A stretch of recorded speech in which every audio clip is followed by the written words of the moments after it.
And we're recording. Alright guys, here we go.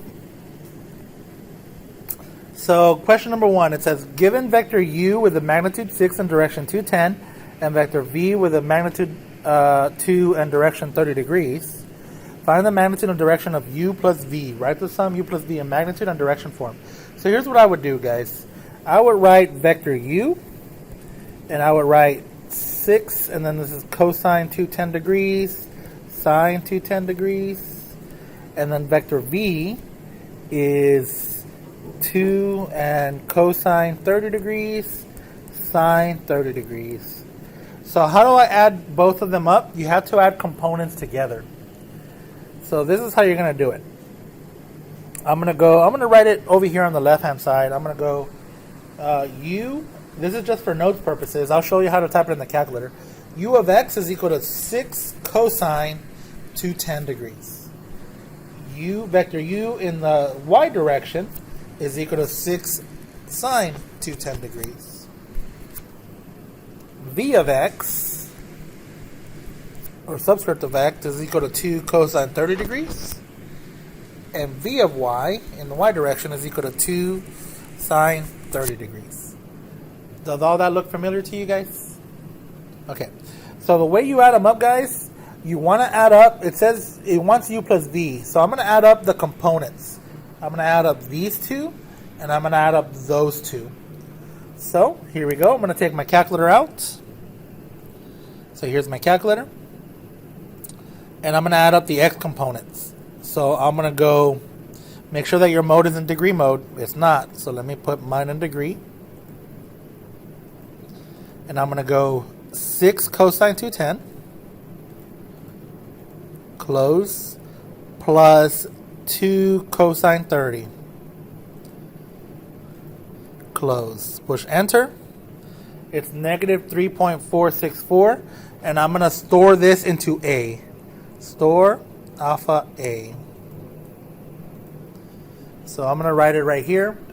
I'm going to write u of x plus v of x is equal to negative, and I already forgot the number, 3.464.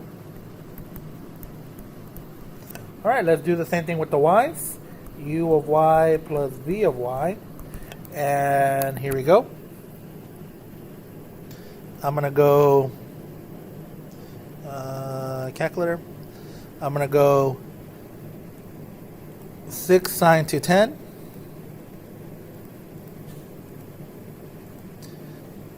plus 2 sine 30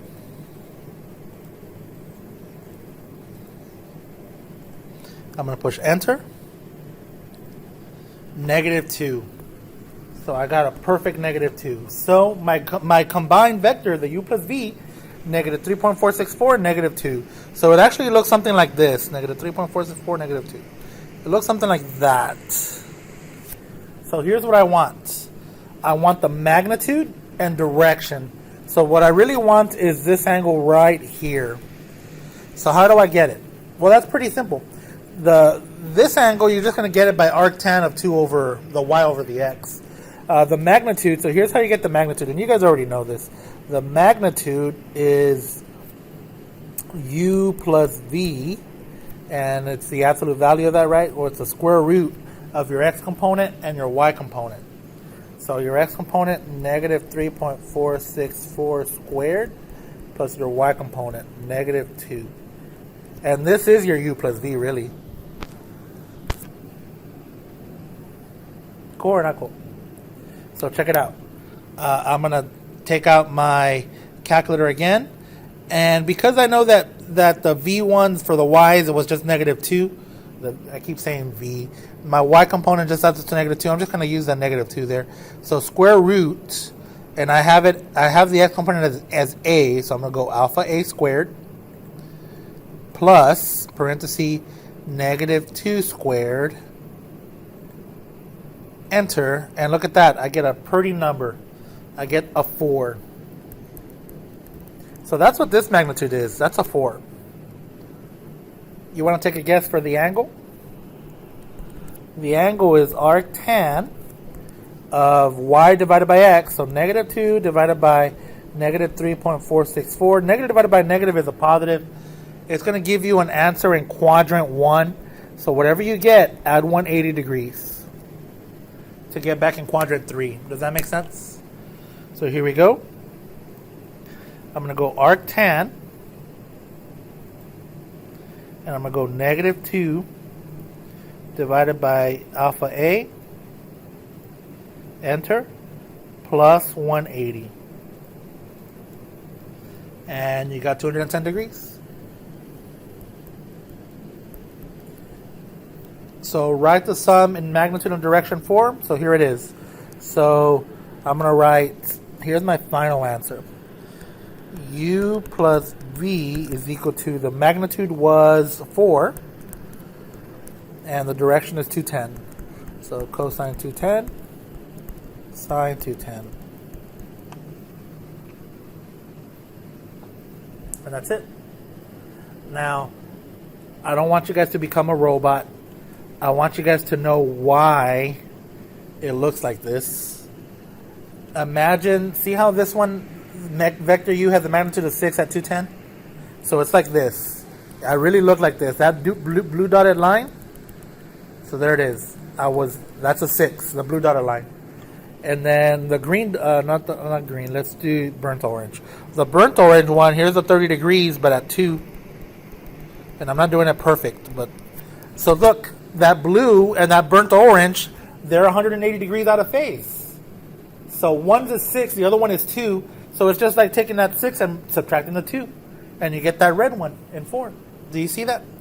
So it's just like if they were on the x-axis and they were just pulling each other, tug of war or something like that. So that's why it's at 210 degrees. So that should not be like something like, oh, what?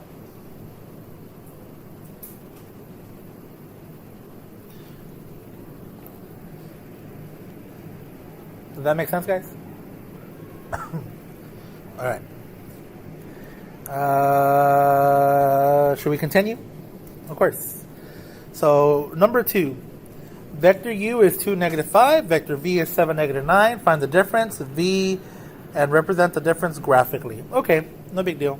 So, guys, I've always told you guys that it's always best to just add vectors. So I like to do this. V plus a negative U. So I'm going to come up here and I'm going to write what negative U is. Negative U is, just distribute the negative. Negative 2, positive 5. So here we go. Vector V. So we're just going to add them. Vector V is 7, negative 9. 7, negative 9. And I'm going to aim towards that guy.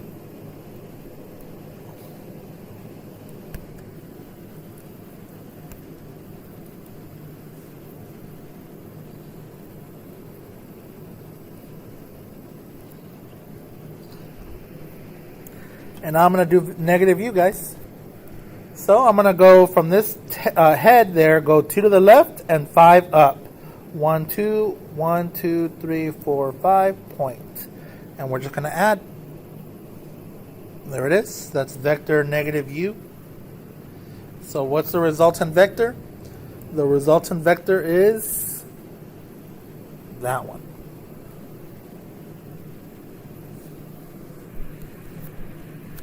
Let's see, how many times did I go to the right? 1, 2, 3, 4, 5.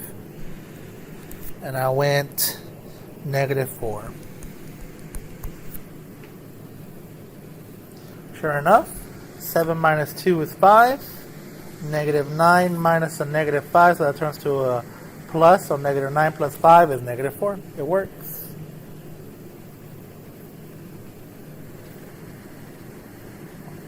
We okay, guys? There's other ways. But I think that's the best one. Alright. Let's go over this here. For problems 3 and 4, sketch the position vector, show the circumscribed box. Nah, you don't need to show that. That makes the vector look 3-dimensional. See intro vectors 4 video where I draw a box or a rectangular prism on that helicopter. Write the coordinates of the point at the head of the vector. Okay, So here we go, guys. Just do a sketch of the grid. So y-axis, x-axis, z-axis.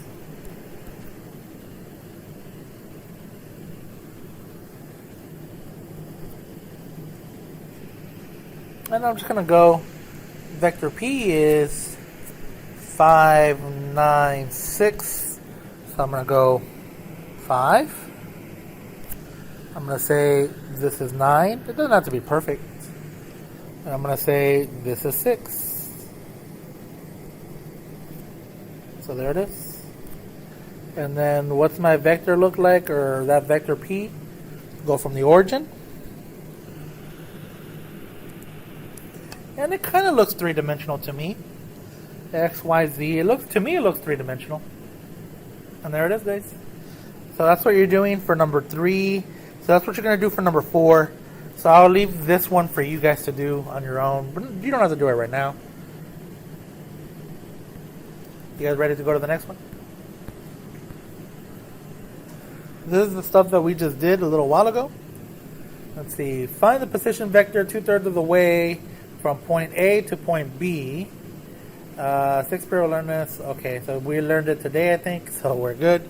So let's see, we're going from A to B. So first find the difference between A and B, and then we'll do the 2/3 part. So I'm going to go from A to B. So I went from 7 to 34. What's the difference between 7 and 34? What is it? 27. So put 27. Then I went from 8 to 32. What's that difference? 24, so 24. And then I went from 11 to 14. What's that difference? 3. All right, so now it wants a position vector, so it wants 2/3 of the way from A to B. So you're going to go 2/3 of vector AB. So we're going to multiply 2/3 times 27, 24, and 3. So let's take my little calculator out. And I'm going to go 2/3 times 27. And I got 18.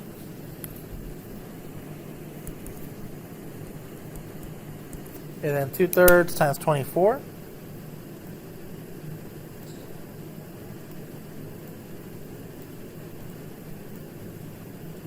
And I got 16.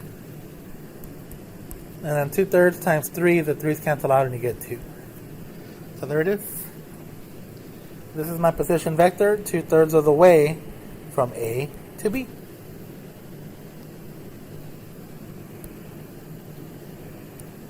That makes sense, guys?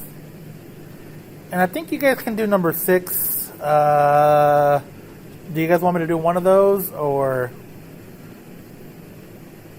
what do you want me to do? Or all of them? Or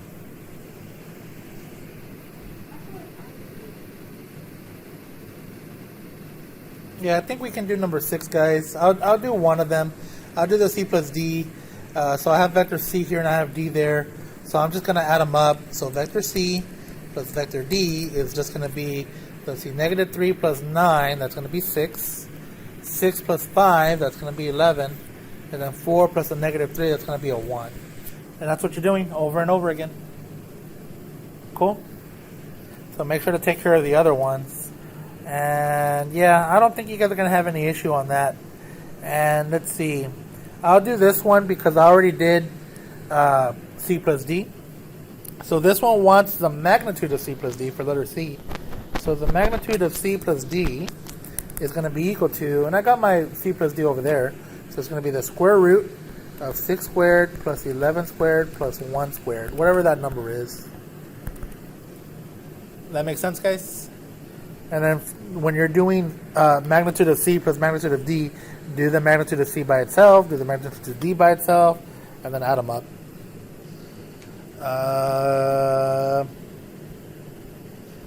Okay, let's see what he has here. Ready for the bonus? In Einstein's theory of time and space, time is the fourth dimension. Although it is impossible to draw a vector with more than 3 dimensions, the techniques you have learned make it possible to analyze them algebraically. The definitions and techniques for adding, subtracting, and finding lengths can be extended to higher dimensional vectors. It is convenient to drop the ijk and use ordered quadruples, ordered quintuples, and so on to represent the vectors a and let b, okay, blah, blah, blah. Let a equal blah, let b equal blah. Find magnitude of a. Alright, so pretty straightforward, guys. To find the magnitude of a, you're just going to be doing what we've always done. Distance formula. I guess you can call it the magnitude formula. Oh, it's the same thing. Certain textbooks used double lines, certain textbooks use single lines. So the question they asked is, why do they have double lines? I just wanted you guys to get used to different formats. So this is going to be some number. I don't know what that number is, but whatever that number is. And you're going to do the same thing for B.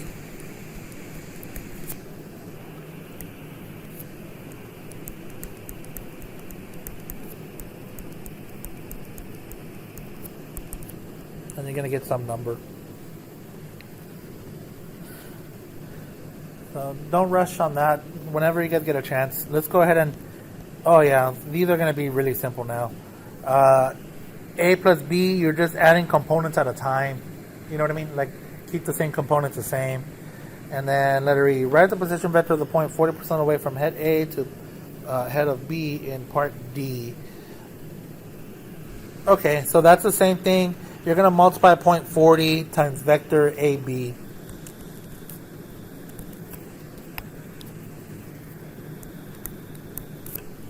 That makes sense?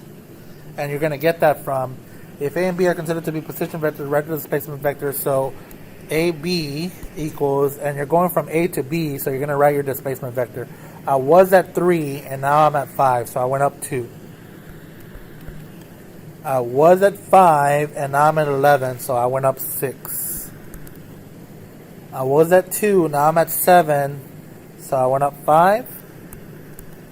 And I was at 7, now I'm at 1, so I went down, what's that, 6? So there it is, there's my displacement vector. And you're going to multiply all those numbers by 0.4.